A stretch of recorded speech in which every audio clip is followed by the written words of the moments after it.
September 12, 1943, 02:14 hours. Forward Operating Base Echo, Vella Lavella, Solomon Islands.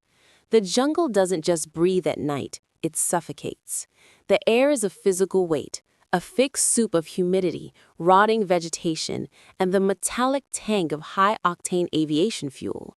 For the 300 men of the 58th Naval Construction Battalion, the Seabees, digging into the coral mud of Vella Lavella, sleep is a ghost.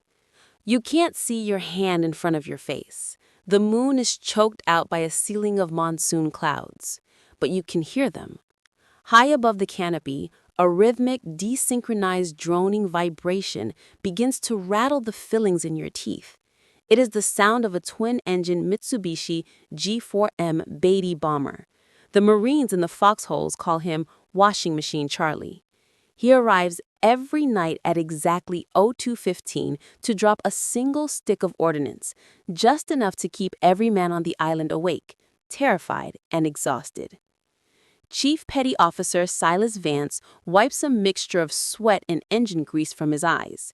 He is crouched in the mud beside the charred skeleton of the base's primary SCR-270 radar array. It looks like a twisted sculpture of modern art, destroyed 3 nights ago by a lucky hit from a Japanese destroyer shell. "Chief, you hear that?" The whisper comes from Private Miller, a 19-year-old kid from Ohio who looks like he hasn't slept in a week. Miller's clutching a rusted Thompson submachine gun, staring uselessly into the pitch-black sky. "I hear him, Miller," Vance grunts. Sound implies distance. He's circling, trying to line up the airstrip. "Why don't the 90s open up?" Miller asks, his voice cracking.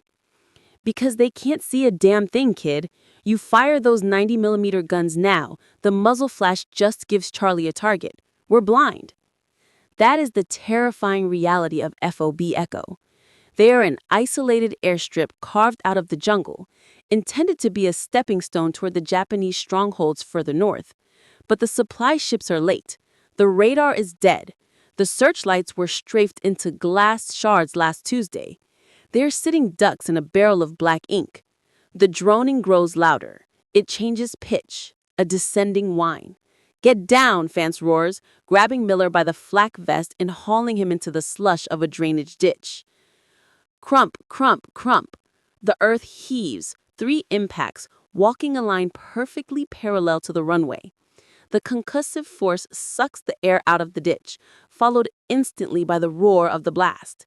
A fireball erupts 200 yards away, illuminating the jungle in a harsh, flickering orange strobe.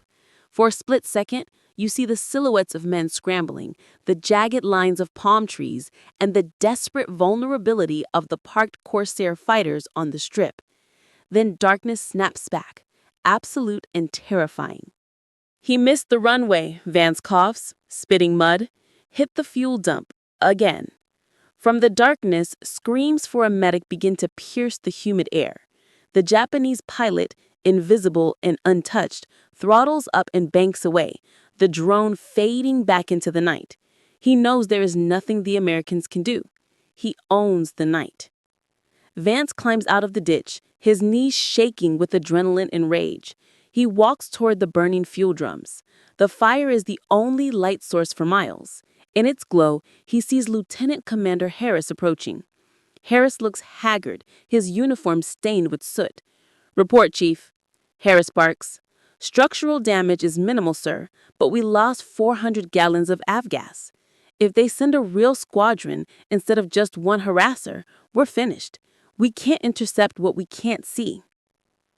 Harris looks at the burning fuel, then back at Vance. "Intel says a heavy raid is coming. Maybe 2 days, maybe tomorrow. The Japs know we're blind. I've radioed for radar parts, but Munda says the supply lane is too hot. We're on our own." Vance looks past the commander, toward the edge of the clearing. There, pushed into the elephant grass, lies the Boneyard, a graveyard of machinery. There are wrecked trucks, the fuselage of a downed P-38 Lightning, shattered anti-aircraft mounts, and coils of copper wire salvaged from the destroyed radar shack. To most officers, it's a trash heap. To a CB chief who worked in a Detroit auto plant before the war, it's a catalog of possibilities. "We don't need radar, sir," Vance says, his voice low. Harris frowns. "Excuse me?" "Radar's radio waves. It bounces back. It's precise," Vance says, walking toward the heap of scrap metal. He kicks a heavy, cast iron housing from a wrecked generator. "We don't need precise. We just need to know where to point the guns." "Chief, unless you have a pocket full of magic dust, we're sitting ducks." Vance kneels by the wreckage of the P-38 Lightning. He runs his hand over the landing light housing. It's smashed, but the parabolic reflector behind it is intact. He looks at the heavy truck engine sitting in the mud nearby, a beast salvaged from a destroyed deuce and a half. "I don't have magic, sir," Vance says, standing up, a dangerous glint in his eye that the commander hasn't seen before. "But I've got 3 junked alternators, a listening cone from the acoustic station, and enough copper wire to strangle a battalion. If we can't see them with radar, we're going to make them glow." "You want to build a searchlight? We don't have the carbon arcs," Harris points out. "Not a standard light," Vance corrects. "I'm talking about an overdrive surge, a flash bulb the size of a house. But I need permission to strip every wrecked vehicle on this base, and I need the engineers off-runway repair and onto this, tonight." Harris looks at the sky, where the drone of the bomber has finally faded. He looks back at Vance. "If this doesn't work, Chief, the court-martial will be the least of our worries. You have your men." Vance turns to the darkness where his crew was hiding. "Miller, get the toolkit, and wake up Sparky O'Neill. Tell him to bring his soldering iron and every battery he can carry. We're going to work." September 12, 1943, 0730 hours. The Boneyard, northern perimeter of FOB Echo. The tropical sun rises not with a gentle glow, but with the force of a hammer. By mid-morning, the mud of Vella Lavella is steaming, turning the air into a sauna that clings to skin and soaks uniforms instantly. Chief Vance stands in the center of the Boneyard, a makeshift scrapyard where the casualties of the Pacific Theater have come to rust. It is a twisted garden of aluminum, steel, and rubber. "All right, listen up," Vance shouts, over the distant whine of a buzzsaw clearing fallen palm trees. Gathered around him is a motley crew of 12 Seabees. They are engineers, mechanics, and electricians, all stripped to their waists, dog tags glinting in the sun. Among them is Petty Officer First Class Sparky O'Neill, a wire-thin Irishman with burn scars on his fingertips and a reputation for fixing anything that runs on current. Vance takes a stick and draws a crude diagram in the wet red dirt. "We don't have a radar," Vance begins, pointing to the first circle in the dirt. "And the visual lookouts are useless against cloud cover. So we're going to build a reflex, a nervous system." He points to a massive, crumpled heap of metal behind him, the wreckage of the P-38 Lightning that crash-landed 2 weeks ago. "Miller, take 3 guys. I want the landing light assemblies from the wings. I don't care if you have to cut the wing spars with a hacksaw. Get them out intact." "Aye, Chief," Miller nods, already sweating. "Sparky," Vance turns to the electrician. "This is the hard part. We need a power source that kicks like a mule. I want to pull the generator off that wrecked GMC 6x6 truck. But that's not enough juice. I need you to wire it in parallel with the capacitor bank from the destroyed radio tower." O'Neill squints at the drawing, wiping grease on his trousers. "Chief, those capacitors are unstable. You run that kind of amperage through standard copper wiring, and you're not building a light. You're building an incendiary bomb.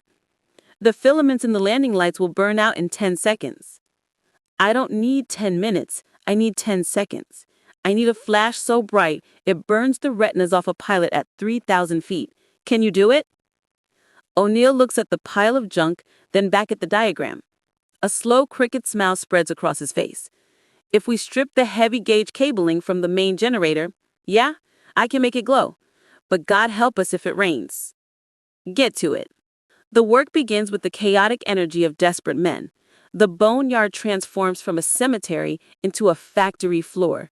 The air fills with the screech of metal on metal as Miller and his team attack the P-38 wing.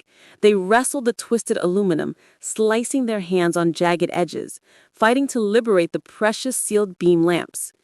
Meanwhile, Vance focuses on the mechanism's heart, the trigger. He moves to a workbench made of stacked ammo crates. Sitting there is the salvaged acoustic locator, a clumsy pre-war device that looks like a cluster of tubas. It was designed to help human ears hear engines, but Vance needs it to do more than amplify sound. He needs it to close the circuit. He disassembles a damaged radio headset, pulling out the sensitive diaphragm. He mounts it inside the focal point of a large conical tin funnel, scavenged from the mess hall kitchen. "You twist that tension screw too tight, it'll go off when a mosquito farts," O'Neill warns, dropping a coil of thick rubber-insulated copper wire onto the bench.